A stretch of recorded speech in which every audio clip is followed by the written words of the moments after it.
I've been trying to cut back on my Goodwill trips because I think I have enough interesting things laying around. You know, you don't want to have too much stuff.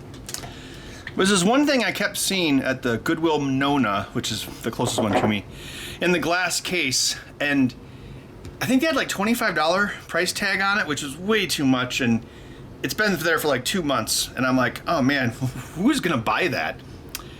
Then it turns out it was me, because about a week ago I had this idea for kind of like a retro throwback project, and I'm like, oh, that thing that no one else is gonna buy would be perfect. I should go buy it before it ends up at Dig and Save, which is where the crap from Goodwill goes. Here it is. It's a 90s model, I believe 98, 90s model pocket color television. Now, this is the kind of thing I used to build my portables back in the day, although I believe this one is of lesser quality than the one that I used. What was that, a Casio EV570?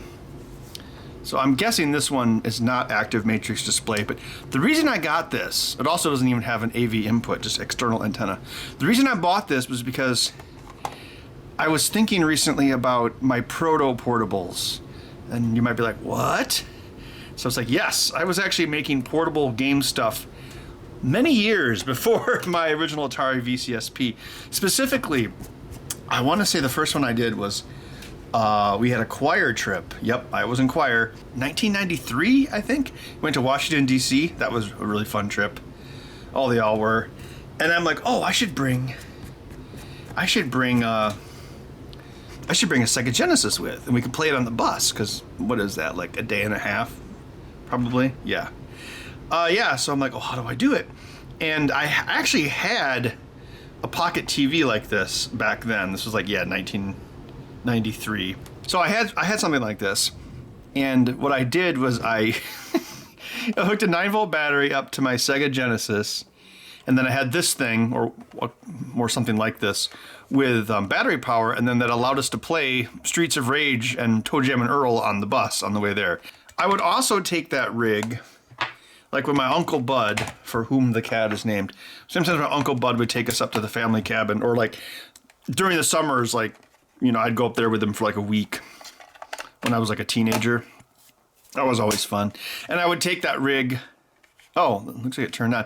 I would take that rig with me up there as well. Okay, so the reason I thought of this project was end of this month, myself, my sister, my mom, my niece, and I think Uncle Bud is going to be there too. We're all going to go to the cabin again. And I'm like, oh man, when was the last time I actually went to the cabin with my Uncle Bud? And it made me think of like the early 90s, like when I would, you know, I would go there and like between fishing, I would play Road Rash on my Sega Genesis on a dinky little screen like this. And that made me think about this kind of project. Yeah, it still works. Oh yeah, this is the way they all worked. The line, that tells you what frequency it is, and right now it's on VHF, very high frequency, and I believe it turns green. Yep. When you go to UHF, of course, we'd be looking at VHF for, you know, for video game consoles. That's what I did as kind of like a proto-portable. So I was kind of into that sort of thing long before I ever made my GeoCities site and made my, you know, now famous Atari VCSp. So it's been a long rambling intro. What I thought I would do in this video, not necessarily recreate that, but do it the right way. Like if I would have known what I was doing back in 1993, what is the best way I could have done that using the components available at the time? So, you know, LiPos didn't exist. Well, they didn't exist for consumers yet. You know, blue LEDs didn't exist. TikTok didn't exist. I'd like to do a video like that. We're going to pretend it's 1993. We're going to do the same thing, but we're going to do it as well as we possibly can. For instance, like, you know, this meter wouldn't have existed, but a good meter that can detect current consumption would have existed, so it's okay to use it. I'm pretty sure what I did at the time was I took the RF adapter from the Sega Genesis and I ripped it apart and I converted it to a headphone jack style input, which is what this would be, it's the external antenna. But first I need to do a couple chores. I need to mow the back lawn and then take out Bud's poop. The cat, not my uncle. Headphone jack fits in both one of these. This is a stereo. I'm guessing it's only going to use the stinger and ground, so that's fine.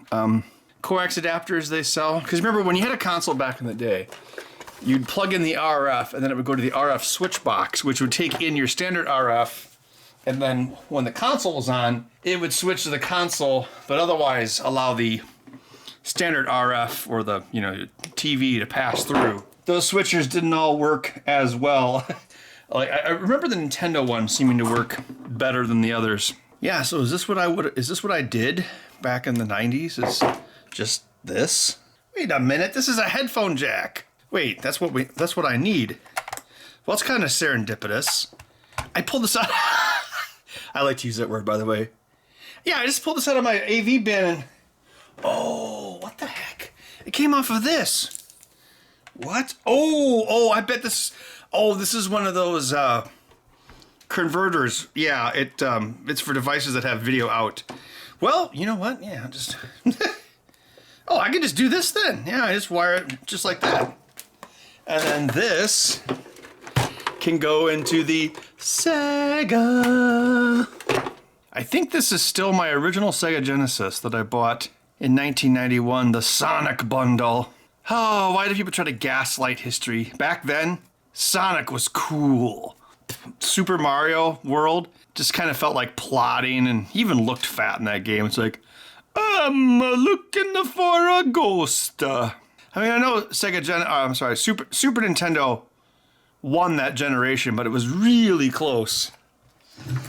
And among certain demographics, it wasn't even close at all. Like, Super Nintendo was more popular with kids, but like teenagers like myself, it was all about the Genesis. Especially like all the sports games. Because the Genesis used blast processing, which is a real thing, by the way. The Genesis processor eats the Super Nintendo's processor for lunch, and there's leftovers even. So yeah, if you needed to move a bunch of football players or basketball players across the screen, the Genesis was going to do a better job. All right, let's see. Okay, lights on. Oh, God, when was the last time I used RF? A million years ago. Oh, I've got some Miller High Life, the champagne of beers. All right, so we're going to switch to VHF. Turn on the Genesis. Oh, look, it caught something at like channel 12. What's it picking up? Is that the Genesis?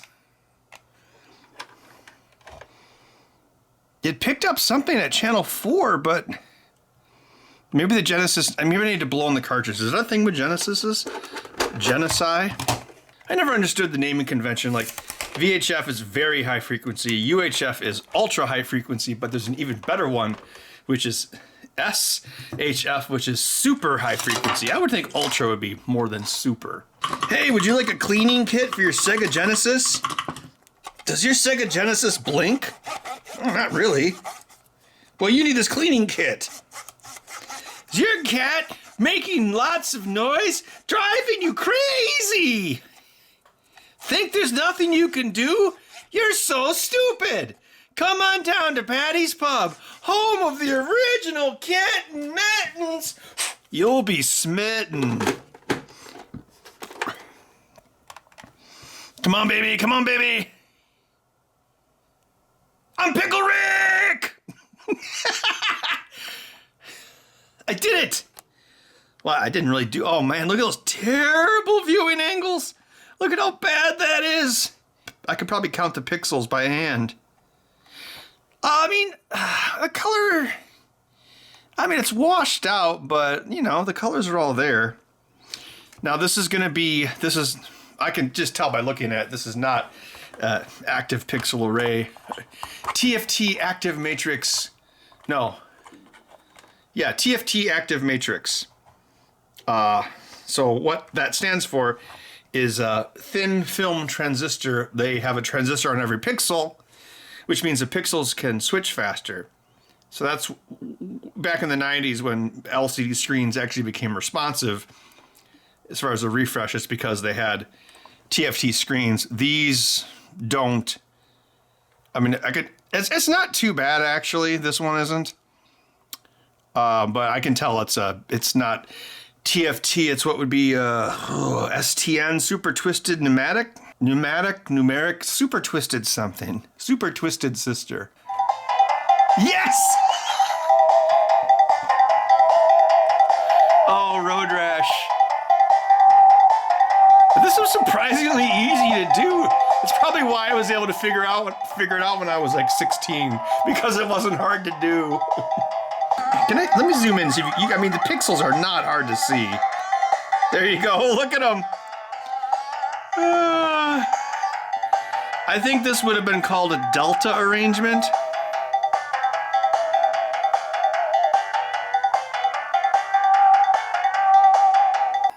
It's on the fritz. It's turned black and white. Genesis like that. Maybe this would sit like that. But I can't 3D print anything because I wouldn't have had access to a 3D printer in 1993 unless I worked at like MIT or something. I'll have to make it out of wood by hand. I mean, really, the major technological breakthrough since then was really lithium-ion batteries.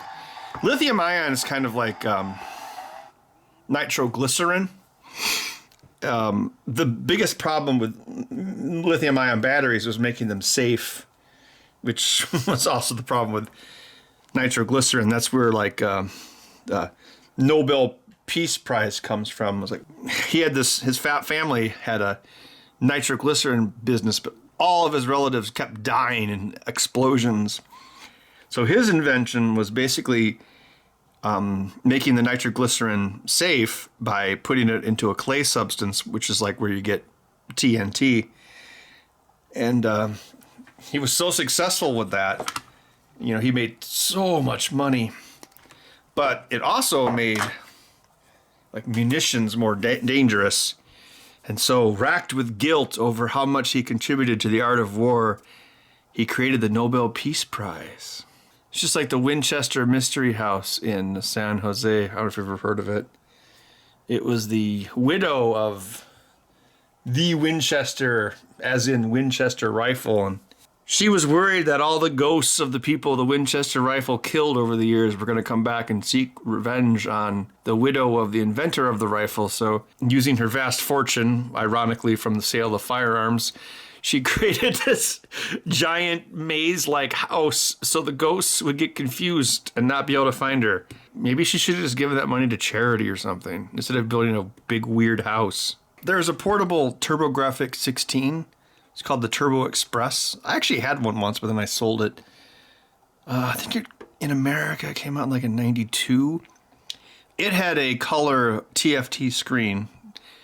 Not as good as modern screens, but it was a lot better than this STN stuff. And that would have been like that was like 92. So those kind of screens existed.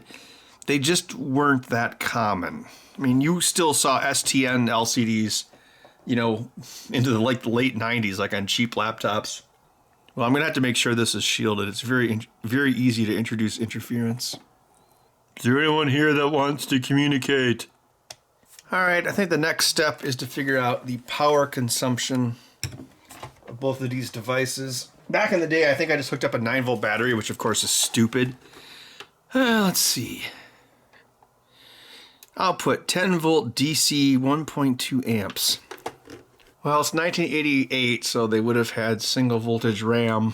I would think the whole thing is 5 volts. Okay, here's a conundrum. In 1993, the schematics to the Genesis existed, but the internet as we know it did not. So you couldn't just Google Sega Genesis schematics. You'd have to take it apart. I think it's okay, because the thing is, I don't have to take it apart because I can just read the schematics and know what was inside of it. So I think that's a good lateral cheat. Is it the Nintendo that uses... Yeah, the Nintendo has an AC power supply, which is immediately rectified inside of the unit.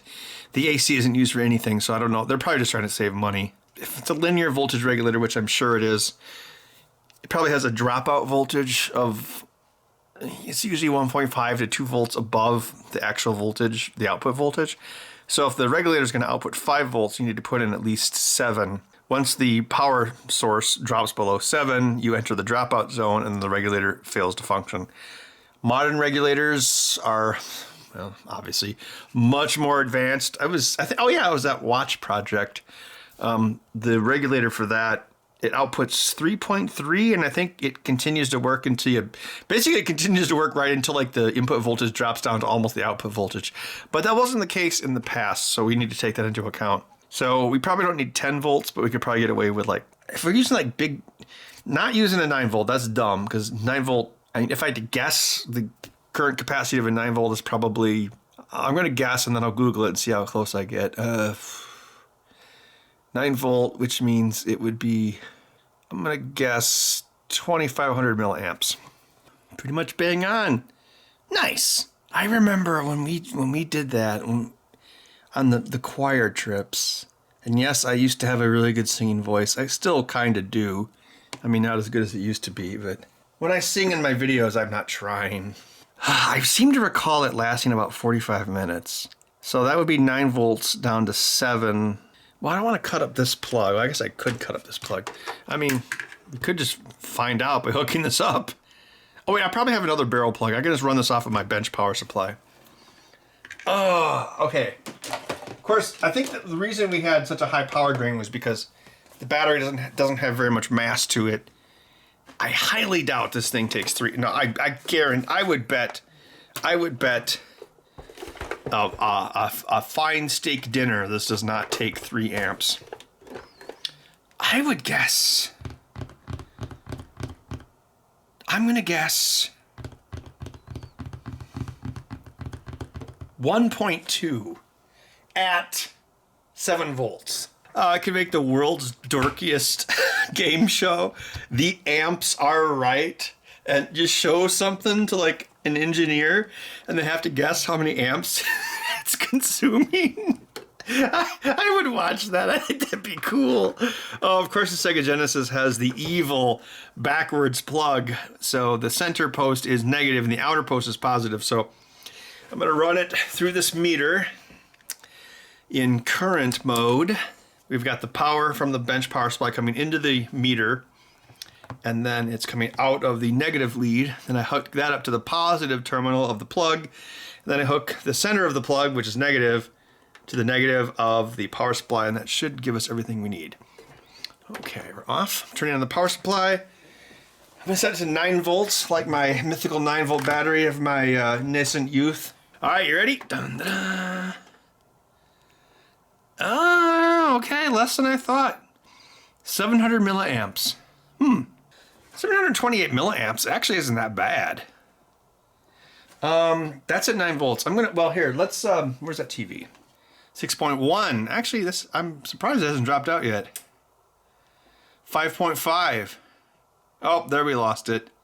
All right, I'm going to go down to 6. That's actually a pretty good dropout for, something from 1988. Oh, did I lose it? Did I lose it at 6? You had me at hello. Yeah, the game can't boot up there.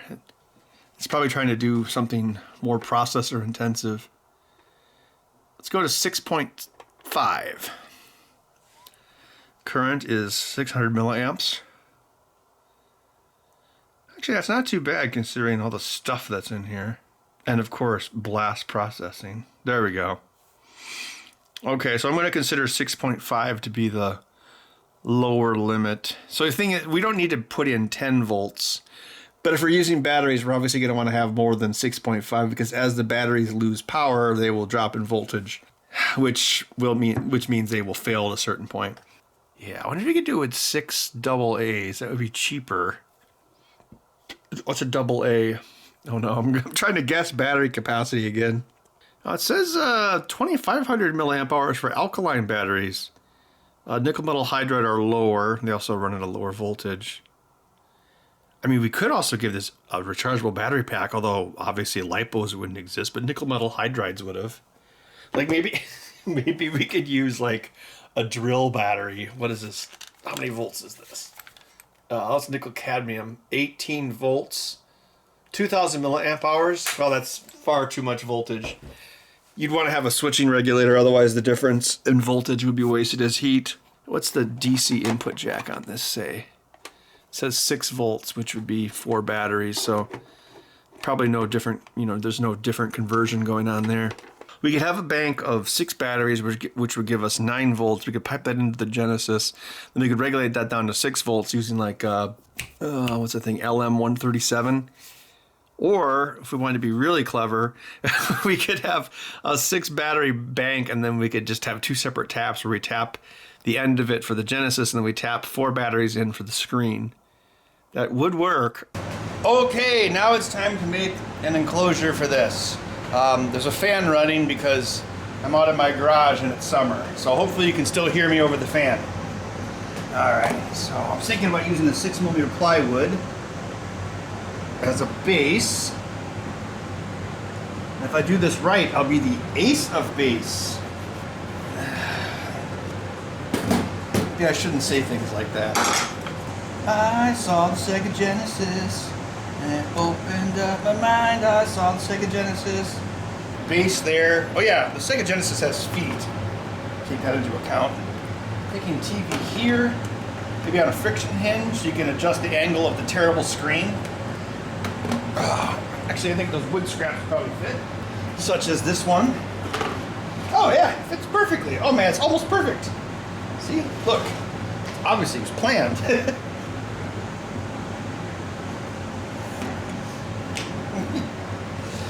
Okay.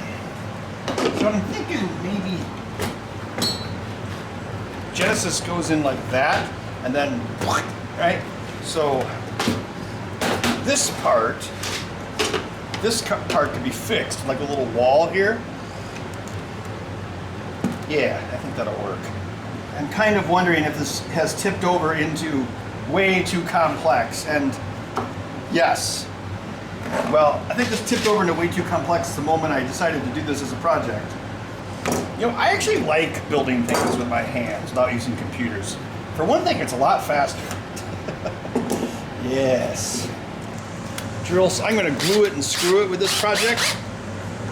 So, I might be flying too close to the sun with these holes. That should work. Glue it and screw it. They're cops. You don't play by the books. Screw it. Listen, Druid, your body's writing ego checks your body can't cash or something.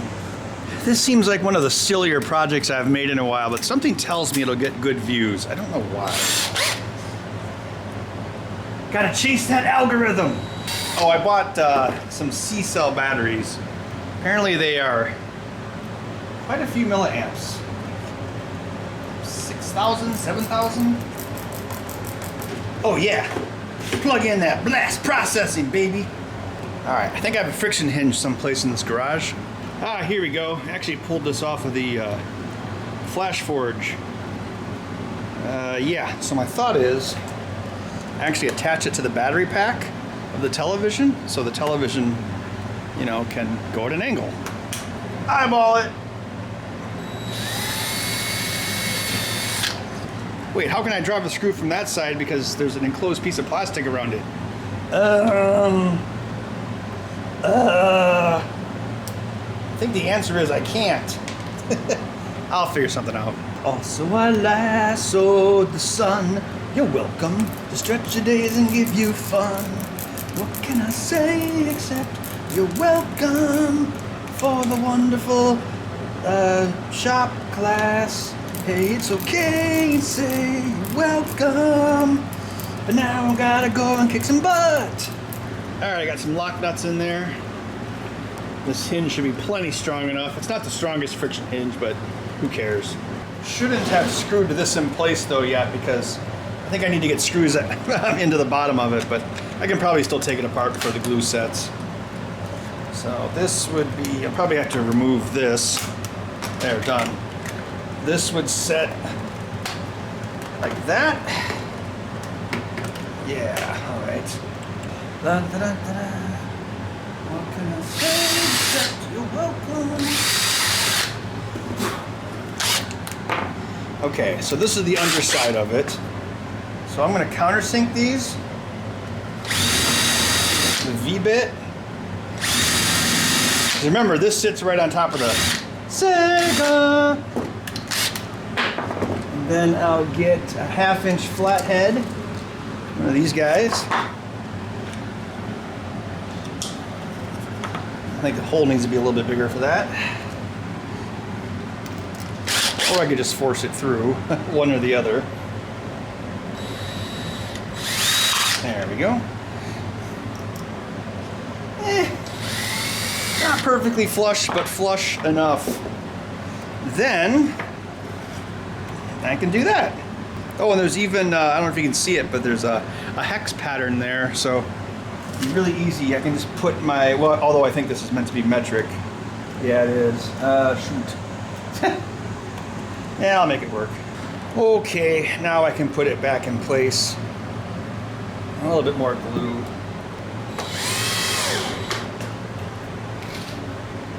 It's time for some blast processing! Oh yeah! Hey, look what else I bought at Menards.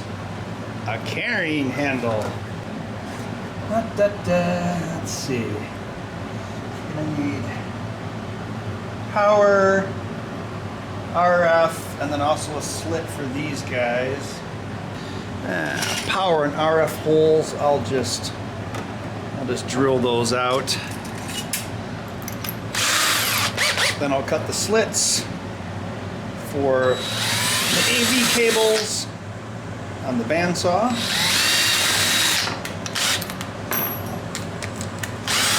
Come on. Oh yeah, there you go, there's a big guy.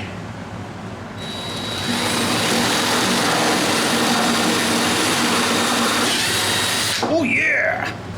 That could have been neater. Remember, it's not the size of your bit, it's how you use it! Oh no! Content not suitable for children! That the Genesis goes in like that. Cool, looks like it'll work. And then the Sega Nomad came out, rendering all of Ben's work pointless. Had to countersink the screws on this side as well, for the same reason, because that's where the Sega Genesis goes. So I'm gonna hold on to this lock nut on the other side. Tight. Same thing over here. Good. Nice. Okay, now the question is, where do we put the batteries and how do we strap it in? I'm thinking maybe like that with the batteries. How will I know it's a Sega Genesis? As far as holding it in, I have some aluminum strapping. And then I was thinking maybe like elastic clasps, but I don't seem to have any elastic on hand, and it's Sunday, which means I can't go to Hobby Lobby. Yeah. So I might have to just do this with Velcro. Let me grab that metal. Hey, what kind of music should I play in the background of this video? How about Ed Sheeran?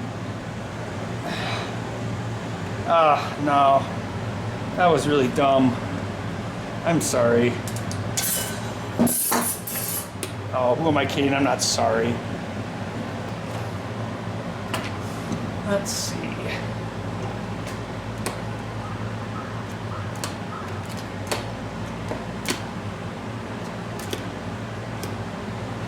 In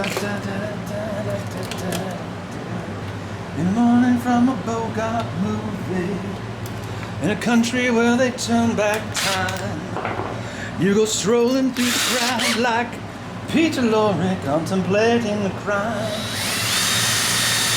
She comes out of the sun in a silk dress, running like a watercolor in the rain. No time to ask her for explanation. She'll tell you that she came in the year of the cat. This looks like the kind of thing you shouldn't take into an airport. Now that we got this set up, we could run 2 cross beams here.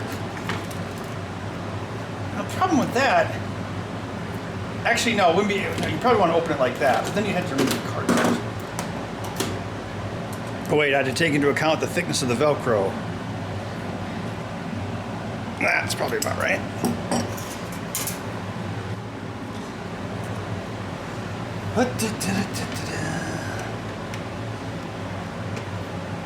You get this Velcro, like 2 layers of it's actually pretty thick. So something like this, actually take that into account. which I did, as to where this fits. See this curve to that? So it's a pretty good guess, actually. Got these small hinges. It should be just the right size for this 3/4 inch aluminum. Wait, I better check Wikipedia to see if hinges existed in 1993. I'm not sure. I mean, everyone on YouTube seems to think the internet did not exist before 2009, so who knows about hinges? Single people might eat crackers. We don't know. Frankly, we don't want to know. Can I borrow a feeling? Will you loan me a jar of love? Hurting hearts need some healing. Take my hand in your glove of love.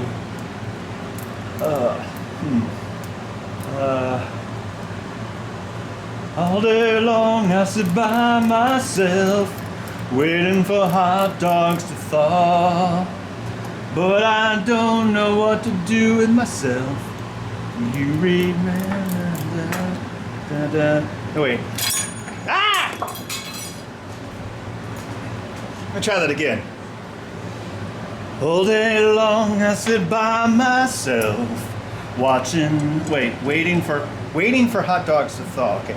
All day long I sit by myself, waiting for hot dogs to thaw. And the part that hurts the most is you don't miss me at all. Okay, let's do that over. Can I borrow a feeling?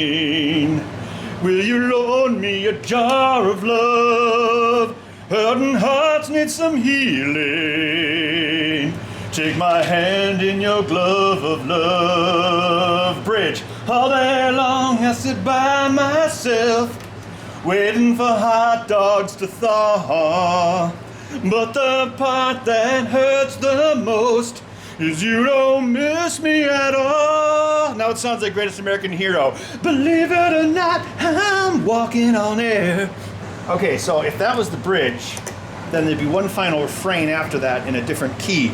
So it would be like, and the part that really hurts the most is you don't miss me at all. Key change. Can I borrow a feeling? Borrow a feel. Can I loan me a jar of love? Get that jar. Hurting hearts need some healing. I need heat. Take my hand in your glove of love. Glove of love. Do do do do do do do do do do do do do do do do.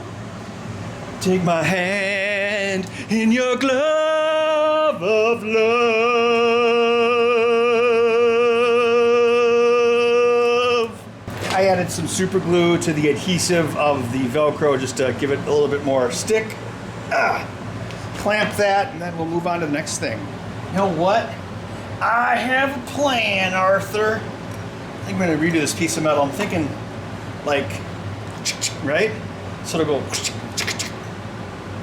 That would probably be enough. We might need like a little lip down here, but probably not much of one. Yeah, so I'll replace this with a longer piece of metal. Yeah, so my thought is this one here, like that, and it'll connect there, and then we'll put the batteries here. Oh yeah, that'll work great. Alright, just gotta attach some screws. Oh man, that Velcro is really strong. Oh, jeez.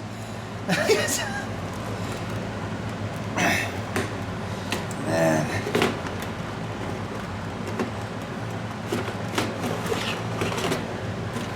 Yeah, okay. So this, that, and that. Oh, I got a wire stuck in there. There we go. Cool, I think we're ready for the wiring. Okay, time for some wiring. I'm thinking I might hook things directly up inside the TV so I don't have plugs hanging out the side. Kind of ungainly. And also, if I do that, I could probably just seal up this portion so the TV doesn't flop apart so easily. Really? Only one screw holding things in? It's hard to believe. Oh, there's tabs. Yeah, maybe it's true. Made in Malaysia. All the best stuff's made in Malaysia.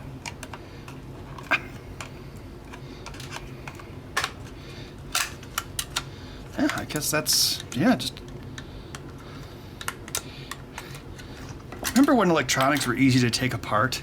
Wow, there's nothing but a wing and a prayer holding this in. Look at that. Well, I'm sure there's really no difference between the external jack or the battery jack. Now, in the olden days of analog cables, shielding was actually really important. Not so much in the modern times, but back then it was. Well-shielded cable, I think we could just come in through where the headphone jack was. Oh man, this cable is thick. How much you want to bet it's not all shielding? What would Dave Jones say? Wah, wah. 10 best Sega Genesis games you never played. Number 5. Bud the kitten hates it when I'm in my garage. It's like, oh, why aren't you paying attention to me? Back in the day, I would have been way too afraid of breaking my device to do this. But now I don't care. Let's get one for the battery, and then we can move on.org. Oh, let's eyeball it. Let's do the eyeball again. I'm going to wire this to the battery terminals. I mean, it's the same voltage as the DC input jack, 6 volts. But the DC input voltage jack probably has a disconnect of some kind. So if we wired to it on the inside without defeating the plug, the circuit wouldn't be complete. So I'm just going to do it this way. Let's see, that one's ground and that one's positive. Yes.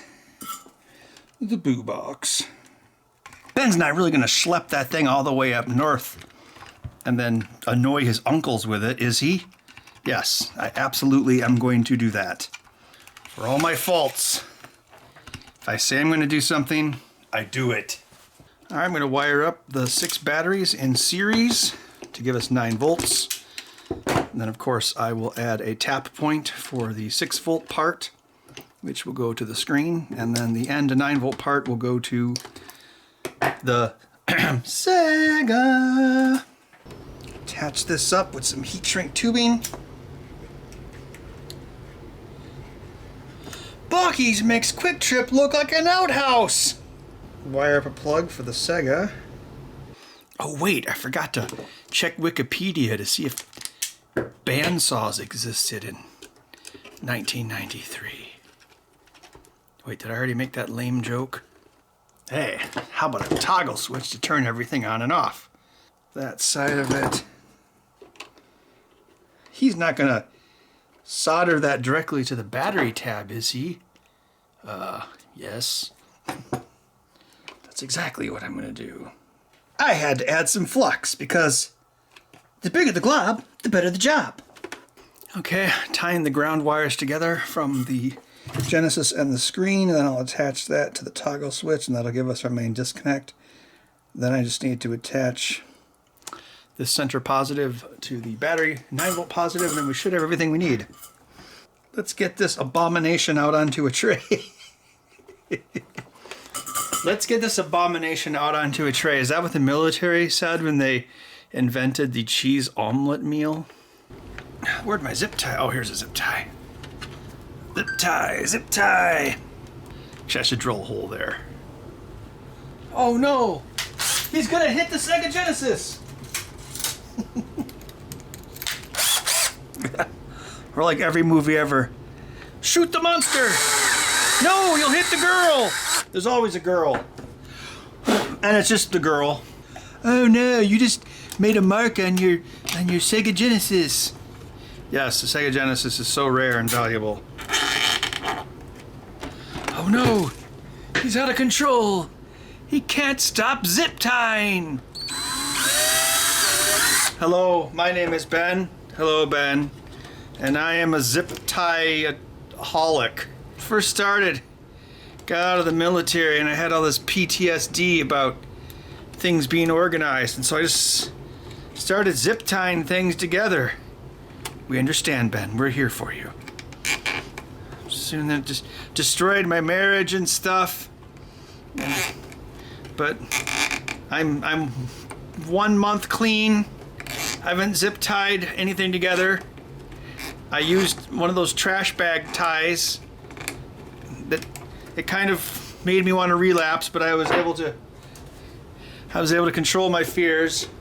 Okay, I think it should just work. Okay, so this is off. Let's try it. Let's load it up with batteries and see what happens. Unbelievable! Unbelievable. It's like that Aladdin song. Unbelievable! How'd that go? It's like, oh no, he's not really gonna do Dave Jones singing Aladdin, is he? Yup. Oh, I can show you the world. Shining, shimmering, splendid. Tell me, princess, now when did you last let your heart decide? Bobby Dazzler.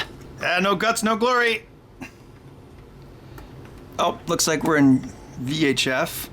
I'm not getting a power on the... Oh, probably because this battery... Oh no, it's hitting the zip tie! That's what I get for being a zip tie-aholic. I did not use the zip tie. I did not. Oh, hi, Mark. There's the LED. EA Sports. It's in the game.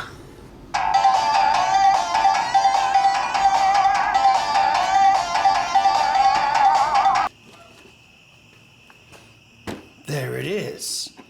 The new old school portable. So I did a test. The total current being drawn from the 6C batteries is 1.2 amps. So the screen itself is taking about 500 milliamps. It's pretty crazy, but again, it's got that inverter in there and a little compact fluorescent lamp. So yeah, that's a big part of the draw. All right, let's plug in a controller and play a game. How about Ghouls and Ghosts? Great conversion on the Genesis.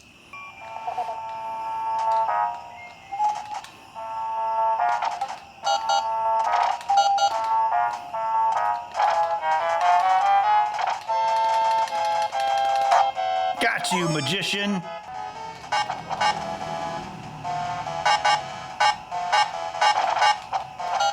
Oh, this sword kind of sucks. Oh no! Oh, I still have the sword after I continued?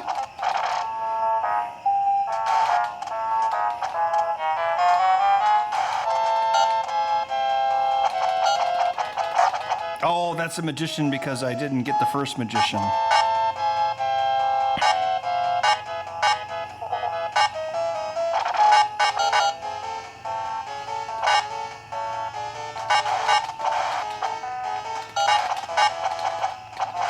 Come at me, vultures!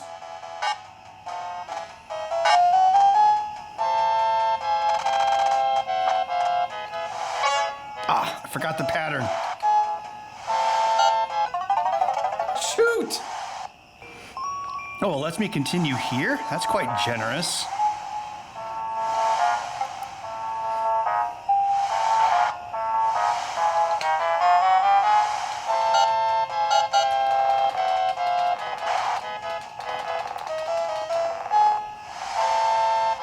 Oh, that tornado almost got me. It's not a tornado. It's a twister. Oh, yeah, super suit. All right, let's see what I get with this water attack. Take that.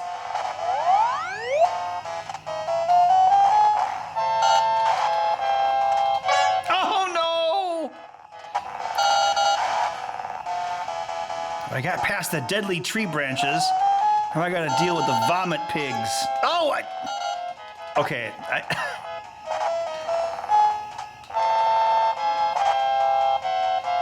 Okay, barf up the skulls. Oh no! Oh, that thing was there. Shoot! I was almost to the boss that would have killed me. Gonna fight you like a speed runner. Gonna spam the attack button. No! Oh, great. It put me back at this point of humiliation.